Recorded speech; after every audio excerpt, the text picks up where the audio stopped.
So last video में मैंने आपको बताया था कि आपका डेटा इतना ज़्यादा वैल्यूएबल है, कि इतना ज़्यादा एक्सपेंसिव है, पर ये नहीं बताया था कैसे इस डेटा को सिक्योर रखना है, क्या आपको स्टेप्स लेने चाहिए डेटा सिक्योरिटी के लिए। सो आज की इस वीडियो में आपको बताऊंगा 8 स्टेप्स टू सिक्योर डेटा। सो अगर पॉपकॉर्न वगैरह कुछ साइड में रखा है तो ले लीजिए, क्योंकि वीडियो थोड़ी लंबी हो सकती है। सो वीडियो को स्टार्ट करते हैं। Hey friends, welcome back to the channel. और अगर चैनल पर नए हैं तो हम ऐसे ही टेक रिलेटेड वीडियोस डालते रहते हैं इस चैनल पर। सो अगर आपका भी इंटरेस्ट है इस टेक में, यानी टेक फील्ड में, सब सब्सक्राइब कर सकते हैं। और मेरा नाम बीमारी जी, आपने घर का बस, आप देख रहे tech MD YouTube channel. Let's go.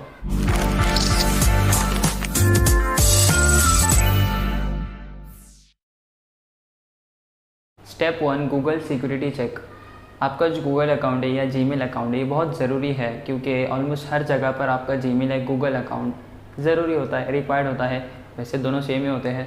So Google पर जाइए, सर्च कीजिए माई अकाउंट, या तो फिर आप सर्च बार में भी एड्रेस डाल सकते हो myaccount.google.com। सो इसके बाद जो आपकी प्रोफाइल खुलेगी गूगल अकाउंट की, वहाँ पर आपको काफ़ी डिफरेंट सेक्शंस मिलेंगे, जैसे आपका अबाउट का है, प्रोफाइल का है, और सेटिंग वगैरह है आपकी अबाउट इन्फो की। वहाँ पर से आपको सिक्योरिटी सेक्शन में जाना है। वहाँ पर जाने के बाद आपको जो ऑप्शंस मिलेंगे उसमें से आपको एक फर्स्ट ही ऑप्शन मिलेगा गूगल का security checkup.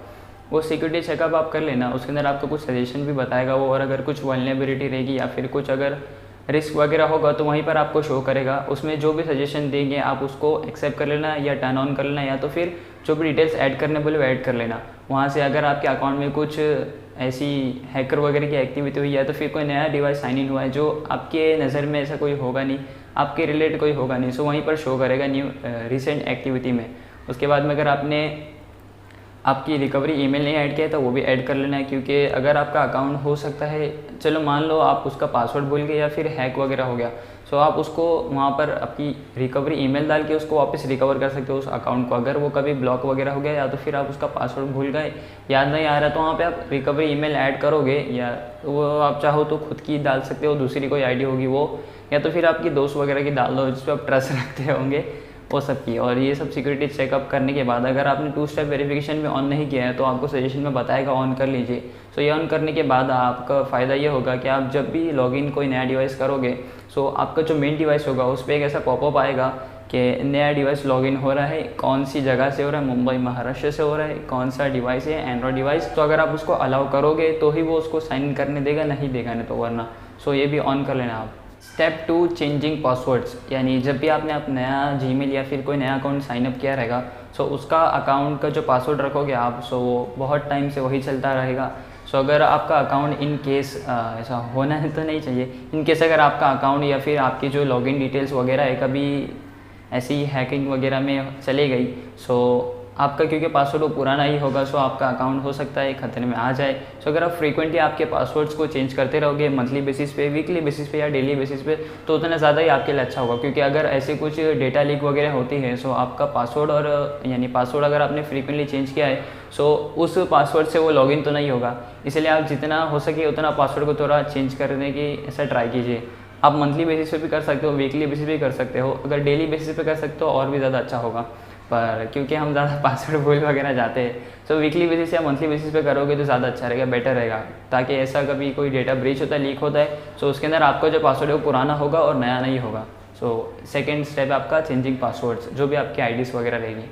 Step 3, backing up your data. यानी आपकी जितने भी डेटा है, फाइल्स वगैरह है, आपके वर्क रिलेटेड कुछ डेटा है, सो उसको आप एक बैकअप एक स्टोरेज डिवाइस में करके रख लीजिए। क्योंकि हमारा डिवाइस एक टेक्निकल डिवाइस है, यानी ये मशीन है, सो इसको कुछ भी हो सकता है, या कुछ बग वगैरह आ गया, सॉफ्टवेयर वाइज कुछ इश्यू हो गया, सो हो सकता है आपको फ़ोन फॉर्मेट करना पड़े। और ऐसे टाइम पे अगर आपकी कुछ पर्सनल डिटेल्स या तो फिर वर्क रिलेटेड एकदम इंपॉर्टेंट डिटेल्स उसके अंदर रहेगी, सो हो सकता है वो लॉस्ट हो जाए। सो आप जो भी स्टोरेज डिवाइस रहेगा आपके पास अवेलेबल, पेन ड्राइव हो, SD कार्ड हो, या आपका खुद का PC हो, या फिर हार्ड डिस्क हो, HDD या SSD हो, सॉलिड स्टेट ड्राइव, सो उसके अंदर आप सेव करके रखिएगा। आपका ऐसा फ्रीक्वेंटली बैकअप भी करके रखिएगा, ताकि आपका इन फ्यूचर अगर कुछ लॉस वगैरह होता है डेटा का, तो आप वहाँ से आपका जो बैकअप है उसको रिकवर कर सको। सो आप स्टोरेज डिवाइस एक रखिएगा आपके पास आपके डेटा को बैकअप करने के लिए। Step 4, checking app permissions.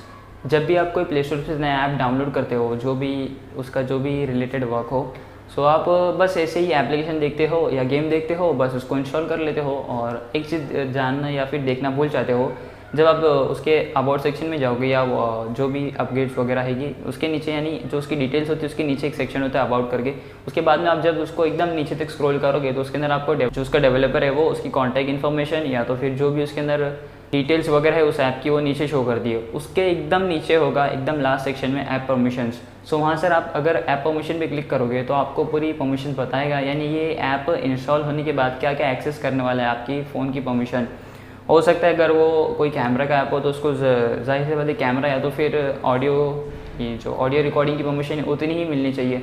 कुछ कुछ ऐप्स होते हैं जो ज़्यादा डीपली उनको परमिशन चाहिए रहती, जैसे एडमिनिस्ट्रेशन की परमिशन या वाईफाई ब्लूटूथ, ये सब की बहुत ज़्यादा, यानी ज़रूरत से ज़्यादा उनको परमिशन चाहिए रहती। सो अगर ऐसे कोई ऐप आप देखो इतनी ज़्यादा परमिशन ले रहा है उसके, यानी उसके रिलेटेड ज़रा भी नहीं है, सो वैसे आपको अब इंस्टॉल नहीं कीजिएगा। हो सकता है उससे आपका डेटा लीक होने के चांस हो। सो जब भी आप प्ले स्टोर पर जाओ कोई नया ऐप इंस्टॉल करो या गेम इंस्टॉल करो उसकी परमिशन ज़रूर चेक कर लेना ऐप परमिशन में जाके। सो उतनी सारी परमिशंस वो क्यों ले रहा है, अगर आपको ऐसा लगे कि इस ऐप की ये परमिशन नहीं होनी चाहिए, इसको वर्क करने के लिए इतनी परमिशन नहीं लगनी चाहिए, सो आप उसको वैसे ऐप को इंस्टॉल बिल्कुल भी नहीं कीजिएगा। सो आपका डेटा रिस्क का थोड़ा चांस कम हो जाएगा। Step 5, using VPN। अगर आपको VPN की इंपॉर्टेंस नहीं पता है तो आप अगर ये वीडियो देख लो तो अच्छा होगा, पर फिर भी थोड़ा इन्फो के लिए बता देता हूँ। आप जब भी इंटरनेट एक्सेस करते हो, सो आप जब भी कोई डेटा मांगते हो इंटरनेट से, सो वो आपके internet IP address, internet protocol address से और उससे ट्रांसफ़र प्रोटोकॉल से आता है। सो इंटरनेट को पता चलता है कि इस IP एड्रेस पे ये इन्फो चाहिए। सो वो एक पैकेट जैसे इन्फो होती है, यानी ब्रेक पीसेस में होती है। सो वहाँ से आती है आपके एड्रेस तक, फिर आपका ब्राउज़र उसको ज्वाइन करता है, फिर आपको वेब पेज शो करता है। सो ऐसे में जो भी डेटा आ रहा जा रहा है वो एकदम ऐसा पब्लिकली आता जाता है, ओपनली। सो अगर आप एक VPN यूज़ करते हो तो दोनों के बीच में एक टनल आ जाता है जो आपके IP एड्रेस को थोड़ा हाइड करता है और आप जो भी इन्फो ले रहे हो वो दूसरी पार्टी को जानने नहीं देता। यानी यहाँ से एक दूसरा एक टनल ओपन हो जाएगा जो कि आपके IP एड्रेस हो सकता है आपका इंडिया का हो, पर अगर आप VPN यूज़ करोगे सो आपको किधर और यानी दूसरी कंट्री का IP एड्रेस बताएगा। यानी अगर आप इंडिया में हो सो हो सकता है आपका एड्रेस दिखाए UK का, USA का। सो ऐसा VPN यूज़ होता है। सो अगर आप डेटा थोड़ा सिक्योर रखना चाहते हो या तो फिर अगर आप चाहते हो कि मैं जो सर्च कर रहा हूँ वो ज़्यादा ऐसे ओपनली नहीं सर्च हो, सो आप VPN यूज़ कर सकते हो, जिससे आपकी थोड़ी IP एड्रेस वगैरह और आप जो सर्च वगैरह कर रहे हो वो ओपनली ऐसा नहीं सर्च होगा। थोड़ा एक प्राइवेट वर्चुअल नेटवर्क बनेगा बीच के अंदर, जो ऐसा खुला खुला डेटा जा रहा था उसके बीच में एक ऐसा वॉल जैसा बन जाएगा। सो अगर आप VPN यूज़ करोगे तो आपको ऐसा फ़ायदा थोड़ा होगा ताकि कोई डायरेक्टली आपको एक्सेस नहीं कर सके वहाँ से। Step 6, don't download from third party sites. जब भी गूगल प्ले स्टोर पे कोई पेड ऐप होता है तो हम थोड़ा जुगाड़ वगैरह करने के लिए नहीं इंटरनेट पर सर्च करते हैं APK वगैरह, और वहाँ से जो भी साइट आती है फर्स्ट उसको डाउनलोड कर लेते हैं। पर फिर भी अगर आप डाउनलोड कर रहे हो सो ऐसी साइट से करो, या तो फिर ऐसा करना तो नहीं चाहिए हमें, पर ऐसी साइट से करना जो भी एप्लीकेशन डाउनलोड कर रहे हो, चाहे आप वो कुछ जुगाड़ कर रहे हो या तो फिर प्ले स्टोर का जो वर्जन है उससे एक थोड़ा नीचे वाला वर्जन आपको चाहिए, वैसा अगर कुछ डाउनलोड करना है। सो जो भी साइट्स आप डाउनलोड करोगे वो थोड़ी ट्रस्टेड होनी चाहिए।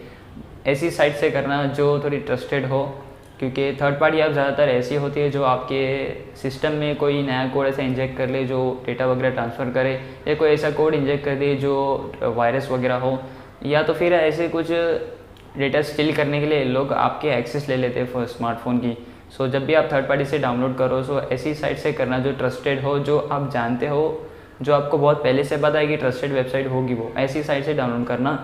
वैसे तो आपको करना ही नहीं चाहिए थर्ड पार्टी से, पर फिर भी अगर आप कर रहे हो सो ऐसी साइट से करना जो ट्रस्टेड हो, जो आपको बहुत पहले से पता है चल रही है। 7, यूजिंग पब्लिक वाईफाई। अगर आप पब्लिक वाईफाई यूज़ करो जो कि फ्री होता है, ज़्यादातर आपको रेलवे स्टेशन में मिलेगा, कैफ़ेज़ में मिलेगा या तो फिर मॉल्स वगैरह में मिलेगा। सो पब्लिक वाईफाई उस पर पासवर्ड वगैरह होता नहीं है और आप इजीली एक्सेस कर सकते हो। और जब आप इतनी इजीली एक्सेस कर पा रहे हो वाईफाई, तो सोचो हैकर कितनी इजीली एक्सेस कर सकता रहेगा। और आप जो भी इंटरनेट जो भी ब्राउज़ कर रहे हो, जो भी आप उससे इंटरनेट से मांग रहे हो, तो उसके बीच में आराम से कोई हैकर इंटरफेयर कर सकता है, क्योंकि बीच में कोई वॉल नहीं है, कोई पासवर्ड वगैरह नहीं है, कोई आप समझ लो इनक्रिप्टेड कुछ ऐसा सिक्योरिटी नहीं है उसको इनक्रिप्ट करने के लिए, उसको सेव करने के लिए। सो ईज़िली वो आकर आपका डेटा लेके जा सकता है। सो ऐसे पब्लिक वाईफाई से थोड़ा दूर रहिए। अगर यूज़ कर रहे हो तो VPN थोड़ा यूज़ करें तो ज़्यादा अच्छा रहेगा उस वक्त पे, पर वैसे अवॉइड कीजिए पब्लिक वाईफाई को, तो आपका थोड़ा डेटा रिस्क होता है उसके अंदर। लास्ट और 8 स्टेप्स, जो कि ज़्यादा स्टेप्स भी हो सकते हैं पर अभी फ़िलहाल वीडियो के लिए तो आखिरी 8 स्टेप्स है।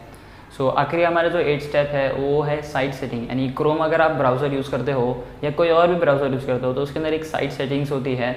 जो भी साइट ने आपकी जो भी डेटा सेव किया है या जो भी आपने उसको परमिशन वगैरह दी है या जो भी कुछ उसने कुकीज़ के फॉर्मेट में भी सेव किया है वो सब आपकी साइट सेटिंग में शो करता है। आप जाइए क्रोम के जाइए सेटिंग में, सेटिंग के बाद आपको थोड़ा नीचे ऑप्शन मिलेगा साइट सेटिंग्स में। साइट सेटिंग्स में जाओगे तो हो सकता है कुछ साइट्स ऐसी हो जो आपने एक ही बार विज़िट किया हो या आप नहीं विज़िट किया होगा, गलती से चले गए रहेंगे ऐड की वजह से। सो वो कुछ डेटा आपका लिए रहेंगे। सो आप वहाँ पर जाना, हर एक साइट में जो भी रहेगी वहाँ पे पहले तो वो परमिशन शो करेगा जो भी साइट ने परमिशन ली है। सो एक एक परमिशन आप चेक कीजिए कौन कौन सी साइट एक्सेस कर रही थी। अगर आप जो साइट्स वो है, अगर वैसी कोई साइट है जो आप नहीं यूज़ करते या तो फिर समझ रहे हो वैसी कोई साइट है तो आप उसको वहाँ पे जाके ब्लॉक कर लीजिए। और अगर कोई ऐसी साइट है जो आप यूज़ करते हो तो उसको वहाँ पे अलाउ करने के रख सकते हो आप। उसके बाद में पासवर्ड वगैरह भी आपके गूगल क्रोम में सेव होते हैं या गूगल अकाउंट में सेव होते हैं। आप अगर क्रोम वगैरह से ब्राउज़र से अगर कहीं पे लॉगिन किए होंगे सो वहाँ पे आपको सेव यूज़र नेम पासवर्ड का ऑप्शन आता है। जब आप एंटर कर दोगे नीचे पॉपअप आता है सेव करके। अगर आपने वैसे ज़्यादा पासवर्ड सेव किए हैं तो आप वहाँ पे जाके डिलीट कर सकते हो या तो फिर अगर पासवर्ड वगैरह भूल गए तो वहाँ पे भी चेक कर सकते हो। ज़्यादा बेटर होगा आप वहाँ से जितनी पासवर्ड है वो डिलीट कर लीजिए, क्योंकि अगर आपका अकाउंट कभी इन केस किसी दूसरे के हाथ में चला गया तो वहाँ से सभी आपके जो भी आईडी के पासवर्ड है वो उसके हाथ लग जाएंगे। सो बेटर होगा आप वहाँ से जितने भी पासवर्ड सेव हुए रहेंगे वो उसको हटा दीजिए। अगर आपको पासवर्ड याद नहीं रहते या तो फिर कहीं उसको सेव जगह रखना चाहते, बेटर होगा एक बुक में लिख के रख लीजिए जो आपके पास रखो, या तो फिर सिक्योरिटी थोड़ा सिक्योर जगह पे इसको सेव करके रख लीजिएगा। वीडियो खत्म होने से पहले एक छोटी सी टिप देना चाहूँगा। अगर आप सोशल मीडिया पे ज़्यादा अपनी पर्सनल डिटेल्स या तो फिर बैंक डिटेल्स ये सब शेयर करते हो तो थोड़ा अवॉइड कीजिएगा, क्योंकि अगर कभी डेटा लीक होता है या कुछ ऐसी खबर आती है सो ऐसा नहीं हो जाए कि आपका कोई डेटा लीक हो जाए। सो बेटर होगा अगर आप उसको जीमेल से सेंड करो या तो फिर ऐसे ही बता कर शेयर कर लीजिए, ताकि आपको ऐसा कोई डेटा की रिस्क में नहीं पड़ो। अगर आप जीमेल से भी शेयर कर रहे हो तो जीमेल में एक ऑप्शन होता है कॉन्फिडेंशियल मोड का, यानी उसके अंदर आप अलाउ कर सकते हो कितनी बार वो चीज़ ओपन हो, उसके बाद फिर वो नहीं ओपन होगी या डिलीट हो जाएगी, या तो फिर उसको आप पासवर्ड में एनक्रिप्ट भी करके भेज सकते हो जीमेल से। ऐसा कर सकते हो, ये देखो बस ऐसा करना होता है आपको अगर आप उसको सिर्फ एक ही बार ऐसा चाहते हो कि सामने वाला देखे। सो बस यही था आज का वीडियो। आई होप मैंने जितने आपको स्टेप्स बताए हो आप थोड़े बहुत ऐसे अगर फॉलो करो तो आप ऐसे थोड़ा डेटा सिक्योर रखने में आपकी हेल्प होगी और आप रख पाओगे। सो बस यही था आज की इस वीडियो के लिए। सब्सक्राइब कीजिए ऐसे टेक वीडियोस के लिए और लाइक कीजिए अगर वीडियो पसंद आया तो थोड़ा हेल्प मिलती है मेरे को भी वीडियो बनाने के लिए। सो ये था आज का वीडियो, जल्दी मिलते हैं अगली वीडियो में।